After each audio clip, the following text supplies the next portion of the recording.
Hello and welcome to tonight's Legacy League's post-game show presented by Inspire Fitness. I'm Max Molski. Beside me are Sam Leventhal and Joe Catapano.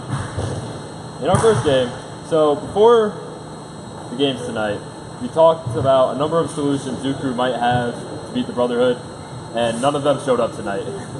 Sam, mind taking us through that game a little bit? I'm a little disappointed.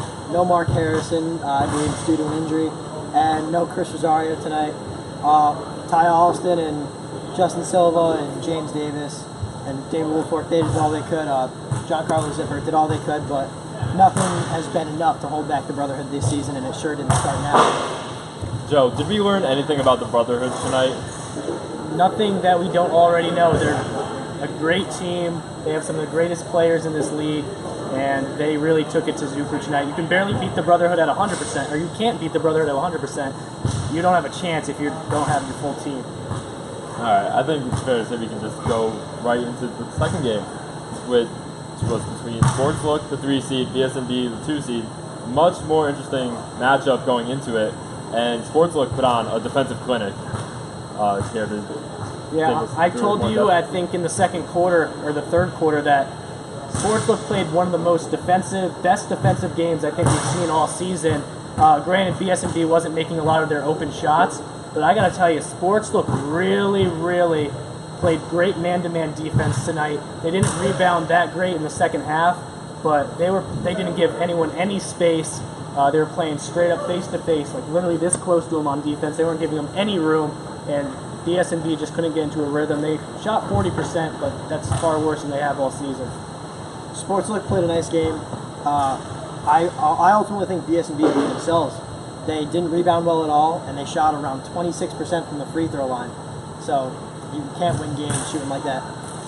So we've talked a lot about the two-headed monster, Brian Acevedo and Andrew Kavanaugh. I really think the supporting cast really took a step forward today, as it has during Andrew Kavanaugh's absence. And even a name that we sort of forgot for a little while, Colin Marcus, that he had a couple of big games in Kavanaugh's absence. What did you think of the supporting cast tonight? I thought they came ready to play. Everybody was ready to rotate, sub on, and take off whoever was needed. Nobody was a weak link tonight. Colin stepped up. Nick Baccarelli definitely stepped up. Everybody was ready to play. Yeah, we like big storylines, which kind of takes away from the great supporting cast that Sportslook has. Acevedo only had 24 points tonight, and Kavanaugh only had 9. And they still not easily, but they really took it to BSNB and dominated them from start to finish. And that's due to the supporting cast. Without that supporting cast, this game wouldn't have been where it is, and Sportslook may not be in the finals right now. So I give a big props to the supporting cast. Acevedo played well, and Kavanaugh played all right, not to his greatest standards, but that supporting cast deserves all the credit tonight. Absolutely. They were really big tonight. Acevedo missing some threes and some layups in the lane. Same thing with Kavanaugh. Congrats to that supporting cast. They really were able to pull this one out.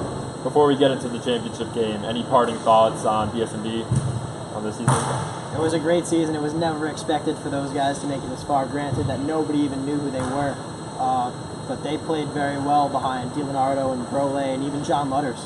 Yeah, we gave them a lot of crap in the early part of the season, but they were honestly my favorite team to watch all season, and I can't wait to see them in future seasons and maybe play against them next summer when we're back.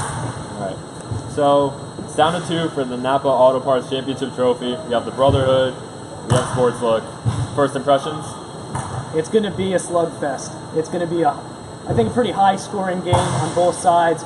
Acevedo and Kavanaugh are going to have to keep things flying to keep up with the Brotherhood. I think we're having a good one. Brotherhood's going to be tested in this game, I think. This is going to be the first real test for the Brotherhood. But I think Brian Acevedo needs to come out and have another one of those 51-point games and really be a force. And Kavanaugh has to show up with more than 9 points next week. I think it's interesting because in this matchup, this is going to be the toughest opponent that Brotherhood has faced. They've never had to kick it up to that next gear against any team.